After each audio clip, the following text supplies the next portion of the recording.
welcome back to Sunny Live Show, and thank you so much guys for tuning in. Well guys, I'm back again with Mzansi Soapy Stories, and namhlanje guys sikhuluma ke ngenimba. Niyazi mangabe weekend ngene updates ukuthi ke yini ongasuyilindele ezitorini zakho ke ozithandayo lapha ke kumabona kude wakho. Well guys, niyazi last week ukuthi ke kuphele ngengxoba kaxaka yalapha ke kwinimba indaba ke kaYanga guys ukuthi kahle hle kwenzekeni, because uYanga ngathi ukhumbula nje kuphela kuKiss akazi ukuthi kuqhubekeni, and uQha was thinking ukuthi maybe they have used uAI ukuqhubekisa ukuthi kwenzeke ntoni lapha ke kuYanga. So guys, uanti kaYanga bathi ke uYanga finally tells the family what really happened, but uNtsiki uncovers a far more terrifying possibility. uNtsiki guys ucabanga ukuthi ke uYanga ubedliswe ke iziyobisi, or she was drugged for ukuthi ke uSomila akwazi ukuqhubeka nento ke ayenzile. Angazi guys uSomila ugcine emdlungulile yini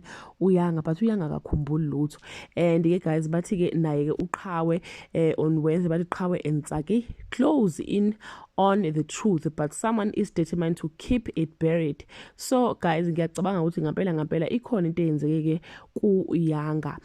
Okunye guys uAzande finally reveals the painful reason why he rejected initiation for so many years, and manje ke uthi ke ufuna ukuyokwaluka as indoda yakwaNgcukane bangalokhu bembiza ke ngomngekhwenkwe.